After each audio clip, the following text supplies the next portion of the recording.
Hello everyone and welcome back to the 3T Path channel. My name is Giridhari and welcome back to our Uddhava-gita course. Now we are in this beautiful section here where Krishna is describing, the question was, he said to Arjuna, to Uddhava, oh, don't worry about sin and piety, good or bad, don't worry about these things. And Uddhava was like, what? The Vedas come from you. What are you talking about? How can I thought the whole point was like good or bad, all those rules, all those things in the scriptures. What do you mean? So then he goes on to talk about transcendence, to go beyond the concept of material good and evil. So going beyond that, what should we really do with our human life? How should we see things from that point of view? So he explained to Uddhava, look, I'm not, we're talking about pure spirituality here. So he's been describing beautiful verses on the importance of human life and the power of spirituality. And now we come to a very important point, how to atone for your sins. I mean, you start your spiritual life and you are aware that, well, I wasn't taking my life so seriously before. And even when you are trying to advance seriously, you still commit mistakes.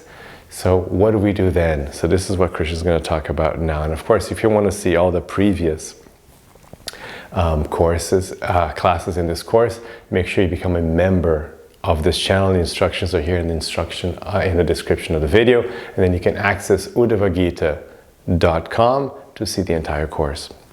Okay, so here we are. We're in the 11th canto. Chapter 20, verse 25, and the translation goes like this. If, because of momentary inattention, a yogi accidentally commits an abominable activity, then, by the very practice of yoga, he should burn to ashes the sinful reaction, without at any time employing any other procedure. So this is very interesting. First of all, there's a caveat, there's a clause. So the clause is, because of momentary inattention. So not a planned sin, not something you were planning and organizing for a while. So this is a momentary inattention. So if in that circumstance you accidentally commit an abominable activity, so it could be something terrible. It doesn't have to be like a little thing, it could be something terrible. Then so what do? Should you stop? Should you do some other kind of practice? Should you go to some holy site? Is there some ritual to perform? No, Krishna says, no. Then what you're going to do is, you will continue with your practice. Because your very practice is already burning up all your sins, all your karma, good or bad. Because the yogi doesn't just want to burn the bad karma. We think of like, oh yeah, I want to burn the bad stuff. No, the yogi actually wants to burn all the karma. Because you don't want to hang around here having to enjoy, because karma is like, it's a legal obligation. Karma isn't just an option. When you have bad karma, you don't have the option to suffer. You have to suffer. And when you have good karma, you don't have the option to enjoy. You have to enjoy. You have to have the mansion, you have to have the holiday, you have to have the sex and the food and your life in Swarga. You have to have it. You're forced. You're bound. So for the yogi, being bound is not what we're doing. Yoga is about freedom. It's actually an innate spiritual quality. We want freedom. So you can see it's like an innate human quality because it's an innate spiritual quality, and that's why it manifests itself in human society throughout the ages, going all since forever. Even if you examine Paleolithic civilizations, there's this desire for freedom. Not just this isn't just something that arose, with the French Revolution. We really want freedom. Actually, the French Revolution arose because of contact with these older indigenous peoples from North America. So, but actually, so we want freedom. And this freedom comes from the soul. So the soul doesn't want to be bound. Doesn't matter if it's good or bad, it just doesn't want to be bound. We want freedom from matter. So the soul doesn't want good karma or bad karma. So look, you have some bad karma, oh, don't worry about it. Keep practicing yoga, stay on the path. Because on this path, you're burning all of your karma. Krishna talks about this. So Krishna says the same thing to Arjuna in Bhagavad-gita. So this, what he's saying here to Uddhava is not too different from what he says to Arjuna in Bhagavad-gita. Bhagavad-gita, he says, look, if you, again, if by some, past thing you slip, you commit some abominable activity, you should still be considered saintly because you're on the right path. So you should still consider saintly a yogi. He's on the right path, so it doesn't matter how he slipped, but he's going. He's seriously practicing. He's on the right path, so you don't have to worry about other means. Krishna says in Bhagavad-gita, in chapter 4, that the practice of jnana yoga specifically, which is what you're doing now, by the way, is cultivation of knowledge. This practice of jnana yoga, he says, will burn your karma to ashes just like a log is burned to ashes by fire. So imagine your karma right now is burning to ashes. So you're atoning for your sins just by watching this class. And also, you're just becoming free because we're just freeing up all our karma. So this is a wonderful instruction, very interesting. So no, don't do any special ritual, don't have to do something else, you don't have to interrupt her. Just keep doing what you're doing. Stay on the yoga path, the yoga marg. Purport. The word yogena here indicates jnanena yogena and bhaktya yogena. Since these two transcendental systems have the power to burn sinful reactions to ashes, jnana yoga and bhakti yoga. It should be clearly understood that the word amhas, or sin, here refers to an accidental fall down against one's desire. Premeditated exploitation of the mercy of the Lord can never be excused. It just won't work. It's not about being excused. It just won't work because you can't fool God. Significantly, the Lord forbids any extraneous purificatory rites, since the transcendental yoga systems are themselves the most purifying processes, especially bhakti yoga. If one gives up one's regular prescribed duties to perform a special ritual or penance, trying to purify a sinful reaction, then one will be guilty of the additional fault of giving up one's prescribed duties. One should pick oneself up from an accidental fall down and go on vigorously with one's prescribed duties in life without being unnecessarily discouraged. One should certainly lament and feel ashamed, or there will be no purification. However, if one becomes overly depressed at an accidental fall down, one will not have the enthusiasm to go on to perfection. Lord Krishna, so this is a very good point, right? You can't be completely shameless, because you don't want to be a shameless person.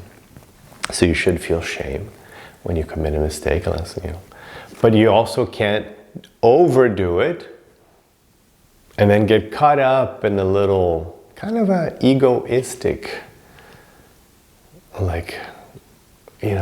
feeling sorry, feeling so bad. Oh, me, I'm so terrible, and it's all about me. So you're kind of trapped in an egoic little pool of suffering. So that's no good either. We want the middle. So yeah, you feel shame, you take your lesson. Oh, really shouldn't have done that. I really have to control this. Oh, examine what happened. Oh yeah, I let my lust, greed, fill in the blank. Oh, I have this tendency to, anger, the classic portals to hell, desire, greed, anger. So what happened? Which one of these, what triggered it? That situation, why didn't you stop? So analyze the situation so you can learn from it. And then, okay, it's really bad. If you're real, what can you do to make up for it? And then go on with your life. Don't just, okay, that's it, I'm not worthy of Krishna's mercy. I get that, students, right? Oh, I'm not worthy. They want to quit because it's just their minds. It's like a trick your mind creates. Yeah, you're not worthy, just quit. Because your mind wants to quit yoga. Your mind doesn't like yoga. Because your mind is losing control. Your mind likes to be in control. So if you practice yoga, then you're in control of your mind. And your mind's like, no, let's figure out a way to trick the master into letting us be in control again. So this is one of the tricks. Oh yeah, you're not worthy. You're too fallen. You can't do this. Just quit. Give up. So no, don't give up. So, Lord Krishna also states in the Bhagavad-gita 9:30, Apichetsu duracharo bhajate mamananyabhak sadureva samantavya samyagvya vasito isam. If one commits the most abominable actions, if he is engaged in devotional service, he is to be considered saintly because he is properly situated. The most important point is that one should be properly engaged in the devotional service of the Lord, for then the Lord will excuse and purify an accidental fall down. One should, however, be most cautious to avoid such an unhappy event. So, of course, we have to be very cautious. Control our minds at all costs. Verse 26. It is firmly declared that the steady adherence of transcendentalists to their respective spiritual positions constitutes real piety, and that sin occurs when a transcendentalist neglects his prescribed duty. One who adopts this standard of piety and sin, sincerely desiring to give up all past association with sense gratification, is able to subdue materialistic activities which are by nature impure. So this is very interesting. So Krishna is saying, so remember we're talking the whole topic of the chapter here, piety and sin. What's that all about? Krishna says, no, actually, the real proof, the real piety then, real piety just means sticking to your spiritual practice. And sin would be giving up your spiritual practice. Because once you give up spiritual practice, you're automatically doing materialistic activities. There's only two things. Either you're doing spiritual practice or your mundane consciousness. Transcendental consciousness, mundane consciousness. Of course, you can flip between the two, but basically those are the two. There's only two things you can be doing. So if you're not doing in transcendental consciousness, you're living a mundane life. And then Krishna says, just by its own nature, all mundane activities are impure. Just the way they are. When you're doing mundane things, just naturally, it's impossible to be 100% dharmic, to do everything right. Just naturally, you're just accumulating karma anyway, which is impure for the soul. So there's no good way to do mundane life. You can do, there's better ways, and there's worse ways, but there's no perfect way to live a mundane life. Because if you're just caught up in karma, you're forgetting your true self, you're forgetting God by definition, so it's not it's going to be painful. It's going to bring you pain. It's going to be troublesome. So spiritual practice is the only position. And in spiritual practice doesn't mean you're like in a temple. People have this silly idea. So what does spiritual practice mean? I'm just sitting in front of the altar doing japa or something. No. Krishna teaches spiritual practice in Bhagavad-gita to Arjuna in a battlefield, and Arjuna is practicing his spiritual practice in a battlefield. So if Arjuna can do it in a battlefield, you can do it in your life as well. And so the practice is, do your dharmas, stick to the path of dharma always, the way you talk, the way you act, always focused on dharma, and do that as an offering unto me, Krishna says. It's very easy. Whatever it is, just live your life. Take care of your family, go to your job, pay your taxes, drive in traffic, shower, eat, enjoy yourself, have fun, go on vacation. All these things are all dharmic life. Family, have children, take your child to school. These are all dharmic activities. So make sure you stick to dharma, your mind in the here and now, not desiring the fruits of your actions, desiring instead that your action be dharmic. That's your desire. So we're still using desire, but our desire is to be in the here and now, living our dharma for Krishna. That's what we desire. We desire to always remember Krishna and never forget him. You can see all the great prayers. They're always, Krishna, please let me never forget you. That's the standard prayer. That's what you want the most. Let me never forget. Because once you remember Krishna, that's spiritual. So that's the utmost spirituality, is to remember God. So as long as you're conscious of Krishna, Krishna conscious, then doing your dharma in the here and now, that's your spiritual practice. So when you're not doing that, that would be sinful, right? In a way, Krishna says, actually, that's the opposite of piety. So sin occurs when a transcendentalist neglects his duty, his focus. And also when he forgets his dharma. If you're not in dharma, you can't offer, again, your sinful actions to Krishna.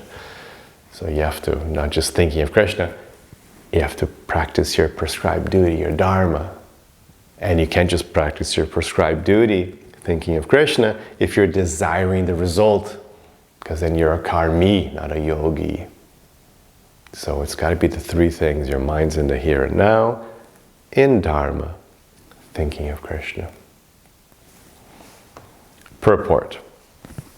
Lord Krishna here explains more clearly that those persons directly engaged in self-realization, either through jnana yoga or bhakti yoga, need not give up their regular duties and perform special penances to atone for an accidental fall down.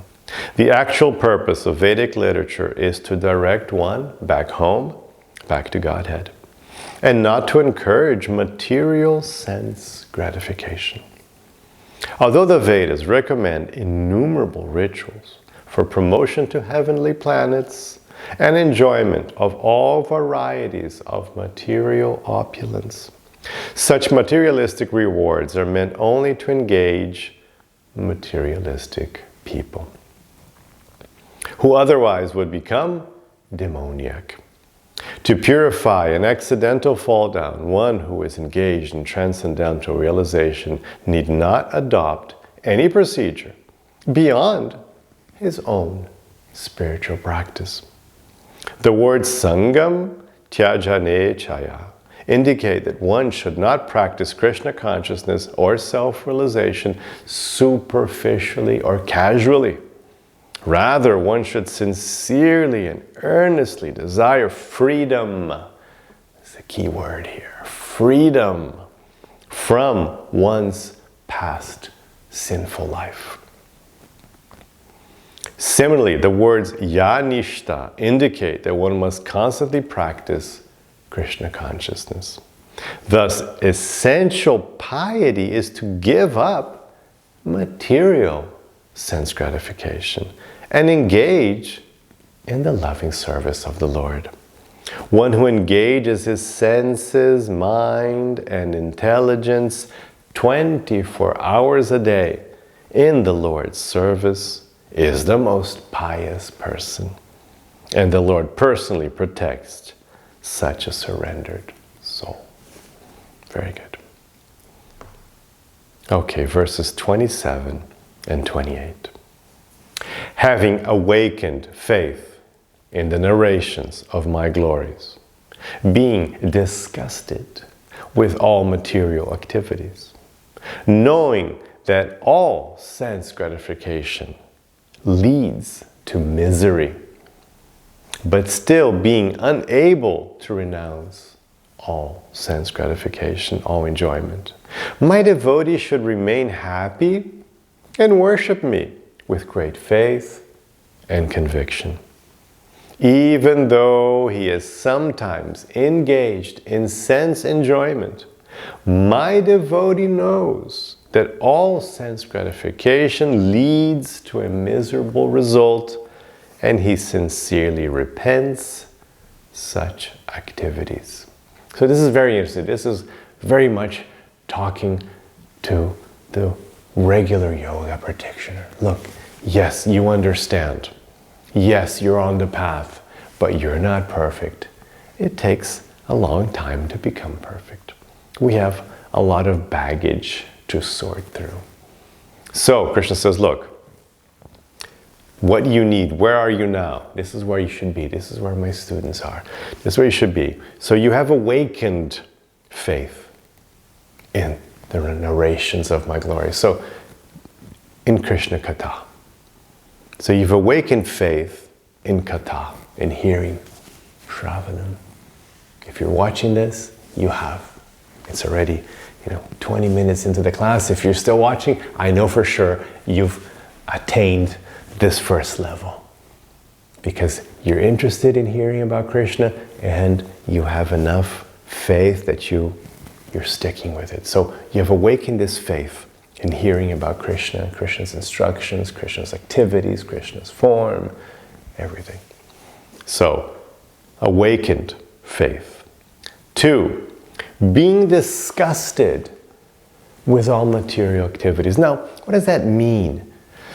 Again, you're not disgusted with everything you've done since you got up. Like, you weren't disgusted that you fell asleep. You weren't disgusted that you got out of bed. You're not disgusted that you had a shower, that you used the bathroom. You're not disgusted that you had breakfast. You're not disgusted that you took your child to school. Or in my case, walked the dog. You're not disgusted with these things. But why are we not this? Because we're doing these things as our dharma.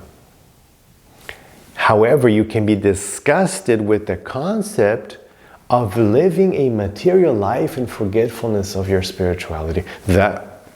It's not so hard to achieve that. So, yes, it's disgusting that I spent so many lifetimes, right? You should be disgusted. Why would you not be disgusted that you spend so many lifetimes in forgetfulness of Krishna, of God, in forgetfulness of your eternal self?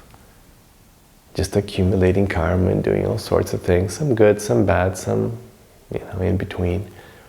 As Patanjali says in the Yoga Sutras, black, white, and gray. So so that's not so hard. Yeah, I'm disgusted with a non-spiritual life. For myself, not that I'm disgusted with other people. They have their path. I was doing what they were doing but with myself. I'm disgusted that I took so long to awaken my spiritual practice. So that's okay. So that's not too hard. So, third item, knowing that all sense gratification leads to misery. That's easy. It doesn't take a genius or, eons of contemplation for you to figure that out. You kind of know that already. That's why you're here. All sense gratification leads to misery. If you just focus on kama, again, there's this great divide. Am I guided by kama, desire, sense gratification. There's different words for it. Sense gratification, material life, desire. In Sanskrit, kama. Am I guided by kama? Or am I guided by dharma?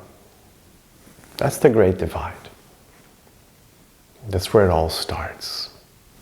Kama, dharma. Once you say dharma, then you can click on the spiritual button. It's not spiritual yet. Just dharma is wonderful, but it's still mundane. But it's in the dharma that you can click on spirituality. It's like my spiritual master uses the example of the airport. You won't be able to catch a flight anywhere else in town except at the airport. Right? The plane won't take off anywhere else. But just being at the airport doesn't mean you're going to catch the plane. Once you are at the airport, then you still have to catch the plane. Right? So that's what it is. Dharma is the airport. And Kama is the rest of the city. So in Kama, you're still stuck in town, you're lost in the city. You want to get out, you have to go to the airport, Dharma. And then when you get to Dharma, you have to take off. That's your spiritual, that's remembering Krishna, that's Krishna Katha. That's the first item. Awaken faith in the narrations of my glories. So that's the airplane taking off. So, you know that, so again, so here we are, dharma or kama.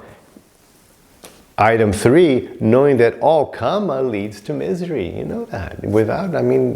Without the airport, there's no chance of getting a plane. You're going to be stuck. It's just, and then it's material life. You're stuck with, birth, death, old age, and disease. You're stuck with the 3 miseries coming from other creatures, coming from nature, coming from your own self. Your mind and your body giving you miseries. You know that's it. Whatever you do, that's what you're going to get. Doesn't matter who you are. You can be a billionaire, you can be a demigod. You're still stuck with birth, death, old age, and disease. You're still stuck with problems coming from other people, problems from nature, problems from your own body, mind and body. Doesn't matter who you are. You can be the richest, most powerful person. You can be Lord Indra. Lord Indra's suffering all the time. If you look in the Puranas, Lord Indra is always having a hard time. He suffers from his own desires. He suffers attacks from the Asuras. And he will be replaced. He's always worried about competition, people coming up and taking over his place because he gets replaced. So he's always suffering. He's Lord Indra. What chance do we have? A little tiny human in Kali Yuga. Lord Indra's having a hard time. Even Lord Brahma, he gets in trouble, gets chased, gets demons trying to kill him.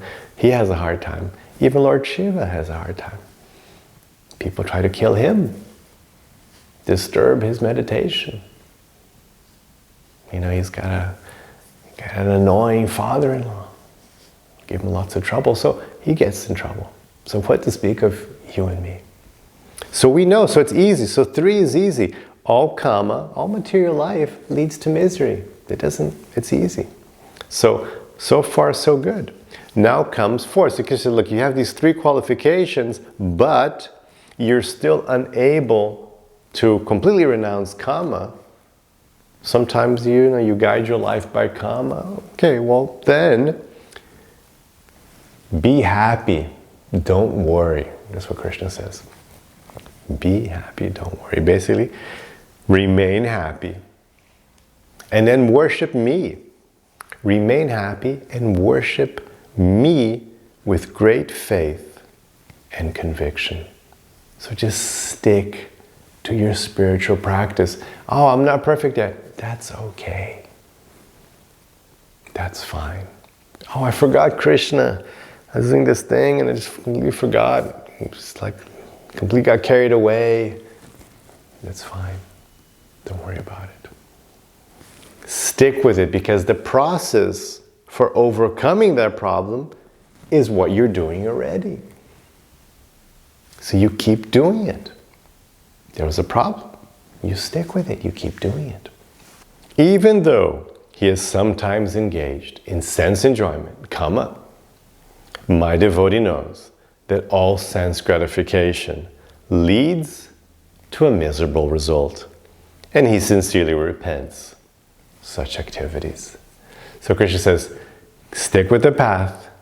You know that if you don't stick with the path, you'll suffer, because you figure that out. That's why you're doing your spiritual life. You figured out you're materially exhausted, as Queen Kunti says. You've become materially exhausted, which means that you know that there's no way to live a mundane life well. There's no such thing as like, oh yeah, this is the perfect way to stick with my materialistic life. No, you know that it's always going to lead to death, to suffering, to sickness, to rebirth. There's no win. The universe is going to be destroyed. What are you going to do? Where are you going to go? Can't win. So you know that, so don't worry about it. Keep practicing your spiritual practice. Stick with your 3T path, with your devotion to Krishna, living your life of Dharma, bringing your mind to the here and now, always thinking of Krishna, and you'll forget. Your mind will go to the future, to the past. You won't practice your Dharma nicely, but then you just bring it back, and you keep trying more and more the next day. That's how it works. Well, have the rest of your day with lots of peace and lots of love. Hare Krishna.